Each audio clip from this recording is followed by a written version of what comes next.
Welcome everybody. In this video, we're going to talk about how to factor a four-term polynomial by using grouping.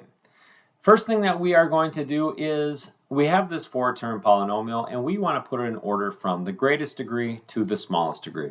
So if we just rewrite this, starting out with 48x to the fourth plus 16x cubed plus 36x squared plus 12x, and we're ready to go. Again, all I did was just rearrange this from the greatest degree to the smallest degree. From here, ask yourself if there's a greatest common factor we can remove from these four terms. And if we look at this, we can remove a 4x out of all four of them. And so when we do that, we take the 4x out and we are left with 12x cubed plus 4x squared plus 9x plus 3. Always make sure that you factor it out properly by redistributing this back in just to make sure that you have it matched up. And if we were to do that, we see that we did do this correctly.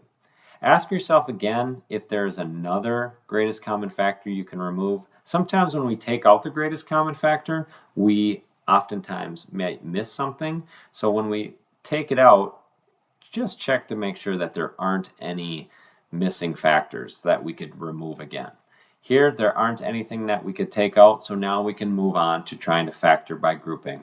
So if we factor the first two terms together and the last two terms together, we want to look at these two groups separately. And in these two groups, we again want to look for a greatest common factor. So looking at 12x cubed plus 4x squared, is there a greatest common factor between them? Well, yeah, we could take out 4x squared. We could take that out of them. So we're just going to move this 4x down.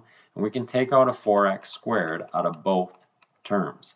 That's going to leave us with 3x plus 1.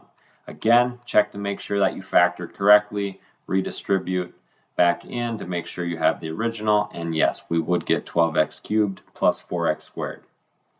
Looking at the second group, ask yourself the same thing.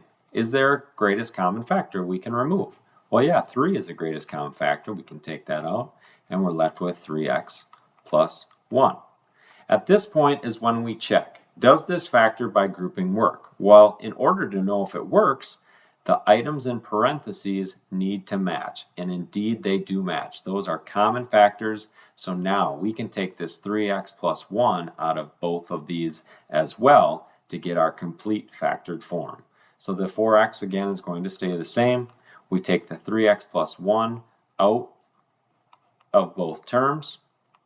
3x plus 1, so that's one of our factors, times what's left over, which is our 4x squared plus 3. So now we have this complete factored form of this four-term polynomial. And I encourage you, again, check your work. Make sure that if you multiply this back out, you get the original polynomial that we started with. And that's how you factor by grouping.